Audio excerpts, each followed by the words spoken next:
හරි අපි දැන් බලමු සාමාන්‍ය හැමෝටම තියෙන මේ පොදු ප්‍රශ්නයක් තමයි කොහොමද ට්‍රේඩින් view එකේ මේ කලින් chart පරණ chart තමන් පාවිච්චි කරපු chart කලින් ඇනලයිස් කරපුවා ඊට පස්සේ කලින් charts වල තියෙන candle වල පාට background එක අරවා මේවා කොටිම ගියොත් කලින් තමන් chart එකේ වැඩ කරපු ටික මේ chart එකකට ගන්න අලුත් chart එකට ගන්නේ කොහොමද අලුතෙන් ID එකක් මගෙන් ගත්තට පස්සේ ඒකට එකනේ බ්ලැක් ටැග් එකක් හෝ බ්ලැක් ටැග් වෙන්නේ නැති එකක් කවුන්ටර් එක දෙකක් තියෙනවනේ.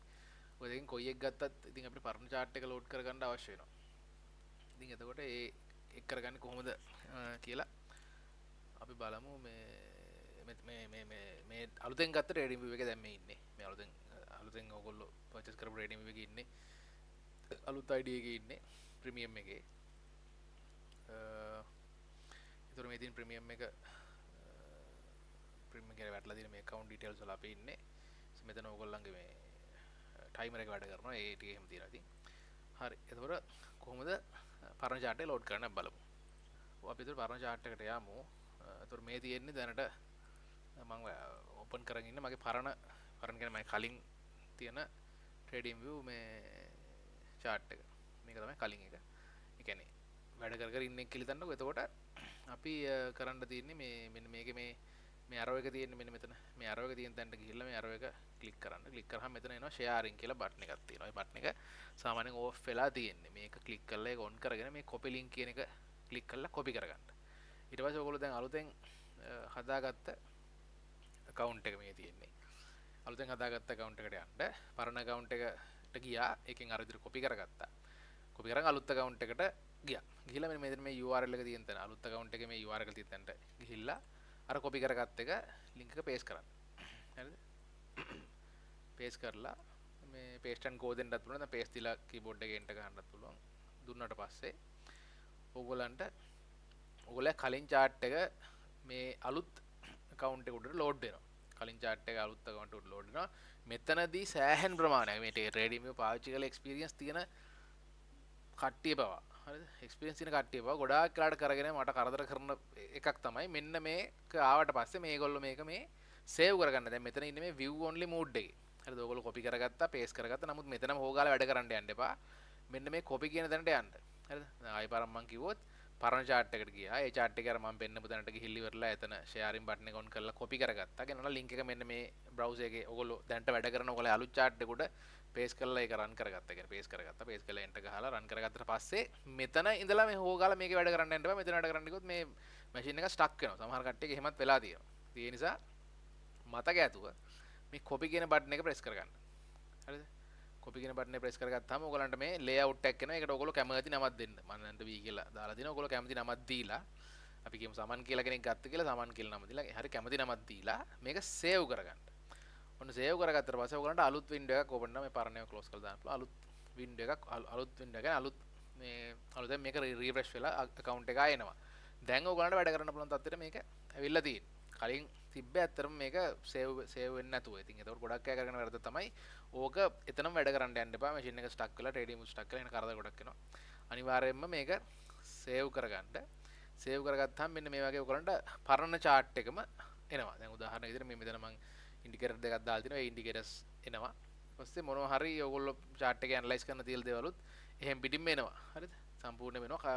මේ ට්‍රේඩින් view එකේ colors candle වල පාට මාරු කරා නම් background colors ඒ හැමදේම වගේ ගොඩාක් වෙලාට හැම එකම එනවා. ආයෙක මේ එහා මෙහා වෙන්නේ නැතුව ඒ ටික එනවා. එන්නේ නැති දෙයකට තියෙන ටෙම්ප්ලේට් ටික එන්නේ. සහ ඕගොල්ලෝ මේ මෙතන මේ දාගන්නවනේ මේ මොනවද සිලෙක්ට් කරලා ෂෝට්කට් වලට මොනවා හරි දාගන්නවනේ මේවා ටික එන්නේ නැති. මේ ටික ආයේ මේ ටික මෙහෙම ලෑස්ති කරලා දාගන්න ඕනේ. ඔන්න ඔය වගේ පොඩි එකක් තමයි අඩු වෙන්නේ. නමුත් ට්‍රේඩින් සයිට් එකට ගිහිල්ලා ඩොලර් 59ක් ගෙවලා ඒක අරගන්න වැඩි මෙහෙම අරගෙන මේක හදාගන්න එක අවුලක් නෑ කියලා මට හිතෙන්නේ. සහ ඔයගොල්ලෝ ඒ 59 ගෙවලා ගත්තත් ඇත්තටම ඒකත් මාසෙකටනේ තියෙන්නේ. ඉතින් ඒ නිසා අපේ බ්ලැක් ටැග් එක මාසයක් තියෙනවා. එතකොට බෑන්ඩ් වෙන ප්‍රශ්නෙත් නෑ. මේ මෙහෙම මාරු කිරිල් ප්‍රශ්නෙත් නෑ. මාසෙම දුවන්න පුළුවන්. අර බෑන්ඩ් වෙන account ගත්ත කට්ටියට තමයි ඉතින් මේ ටික මේ හද යන්න තියෙන්නේ. හැබැයි ඒකත් මහ ලොකු දැනුමක් කරන්න දැන් පේන්නේ නැති මම මේක පැහැදිලි කර ගිහින් හින්දා වෙලා ගියේ නැත්තම් සාමාන්‍යයෙන් link එකක් copy කරලා paste කරන්න තප්පර ගානක් යන්නේ. ඊට පස්සේ මේ ටික මේ පොඩ්ඩක් මෙතනට ගිහිල්ලා මේ ටික ඕනනම් දාගන්න පුළුවන්. අපි මේ ඔක්කොම ටූල් පාවිච්චි කරන්නේ නැහැ නේ අවශ්‍ය ටික මේ ස්ටාර් කරලා දාගන්න පොඩි වෙලාවක් යයි ඊට පස්සේ චාට් එක මේ සේව් කරගන්න තප්පර ගණන් යන්නේ. ඊට අමතරව ඕගොල්ලන්ට පරණ චාට් එක ඇනලයිස් ඔක්කොම එනවා. මාක් කරලා දිනම හරි දිනන එනවා. මේ පසර ගිහින් ගියාට පස්සේ ඒවා හරි නැත්තම් මෙතන තිබ්බත් එනවා. ඕගොල්ලන්ට ඊට පස්සේ අපිට බලන්න තියෙන්නේ කරන්සි ලිස්ට් එකක් තියෙනවා නම් කරන්සි ලිස්ට් එක ගන්න කොහොමද කියලා. ඒක මම දැන් තමයි කරන්සි ලිස්ට් එකක් එහෙම ලොකුවට නේද මම කරන්සි ලිස්ට් එක හදලා ඒක දාන්නම්. ඔය වගේ තමයි තියෙන මොනවා හරි ප්‍රශ්න තියෙනවා දාලා තියෙන. ඒතර මට ඉස්සරහට මොනවා හරි තියෙනවා දාන්න පුළුවන්. එතකොට ලේඅවුට් එක සේව් කරලා ගන්න මෙහෙම. අයින අමතරව ටෙම්ප්ලේට් මොනවා හරි තියෙනවා නම් ඕගොල්ලන්ගේ. ටෙම්ප්ලේට් මොනවා හරි හදපුවා තියෙනවා නම් ඕගොල්ලන්ට පරණ chart එකට ගිහිල්ලා ඒ chart එකේ දැන් අපි ඉන්නේ මේ EU වලනේ. ඒ chart එකෙත් 5 minute හරි මොකක් හරි time frame එකක් දාගෙන ඒ time frame එකේ ටෙම්ප්ලේට් එක ඇඳලා උදාහරණයකට හරි මේ අපේ දැන් ටෙම්ප්ලේට් ප්‍රශ්නේ. ඒතකොට කොහොමද ටෙම්ප්ලේට් මේ මොකද්ද අරගන්න කියන්නේ ටෙම්ප්ලේට් ටික ඔටෝමැටිකලි එන්නේ නැති නිසා ටෙම්ප්ලේට් අපි කියමු දැන් ඕගොල්ලෝ පරණ chart එකේ ෆිබ් එක මම ඇඳන් මේ එඩිට් කරන් ඉන්නවා මෙන්න මේ වගේ කියලා සාමාන්‍ය මේ විදිහට නිකම්ට. එතකොට ඕගොල්ලන් කරලා තියෙන්නේ පරණ chart එකට ගියාර කලින් අපි URL එක copy කරන්න ගියා වගේ පරණ chart එකට ගිහිල්ලා ඒකේ ඒකට ප්‍රීමියම් එක අයින් වෙලා තිබ්බ ප්‍රශ්නයක් නැහැ මේ ටෙම්ප්ලේට් ටික තියෙනවනේ. ඒකේ ෆිබ් එක වගේ අඳින්න නැත්නම් ෆිබ් එක ඇඳලා දෙතනකින් හරි copy කරන්න. copy කරලා same time frame same market එක same මේ pair එකට ගෙනල්ලා හරිද ඒ කියන්නේ EU වල 5 minute එකේම ඔයගොල්ලෝ ෆිබ් එක ඇඳලා මේකට තැලි EU වල 5 minute chart එක open කරගත්තාම මේ වගේ තියෙන. ඒතර ෆිබ් එක නැහැනේ. මම අර උදාහරණයක් දෙන්නේ. ඒතර අතනින් ෆිබ් එක copy කරගත්තා. copy කරලා heart එකට click කරලා paste කරපුව ගමන් මේක paste වෙනවා. මේ විදිහට. අතනින් template එක copy කරගත්තා. එතන කරා paste වෙනවා. ඊට පස්සේ මේකට right click කරලා template කියලා save as දීලා ඔයගොල්ලන්ට කැමති නම දීලා save කරගන්න. එතකොට ආයි පාරක් මේකේ template ටික එනවා. ඒතකොට උදාහරණයකට මේකේ fib එක උඩට ගිහිල්ලා අපි ආයි පාරක් fib එක මේක chart එකේ mark කරලා උඩට ගිහිල්ලා sorry template එකට ගියාම මෙතන මේක තියෙනවා. ඒතකොට අපිට කිසි ප්‍රශ්නයක් නැහැ. අර template පස්සේ දැන් template ටික ඔක්කොම එකපාර copy කරගන්න පුළුවන්. දැන් අපි fib මෙහෙම දෙක තුනක් තිබ්බත් ඔයගලන්ට control එක අල්ල select කරලා දැන් මම මේක කරා වගේ මේ control keyboard එකේ control එක click කරගෙන mouse එකෙන් ඇද්දාම මේ දෙකම select කරනවා. ඊට පස්සේ දෙකම copy කරලා අලුත් chart එකට ඇවිල්ලා හරිද මම මේ same chart එකේ කරන්නේ. එහෙම කියලා same chart එක කරන්න එපා. පරණ chart එකට ගිහලා copy කරගෙන එන්න. paste කරපුව ගමන් මේක paste වෙනවා. ඔයගොල්ලෝ කොච්චර 10ක් copy කරලා ගෙනවත් paste වෙනවා. ඊට පස්සේ ඒක save කරගන්න පුළුවන්. බොහොම ලේසියෙන් ඔය මේ template වල ප්‍රශ්නෙත් මේව කරගන්න පුළුවන්. shape කරගන්න පුළුවන්. පරණ chart එකේ තියලා ඇඳලා තියෙන දේවල් සහ ඊට පස්සේ background colors ඒ ඔක්කොම ටික analyze හැමදේම ගේන්නත් පුළුවන්.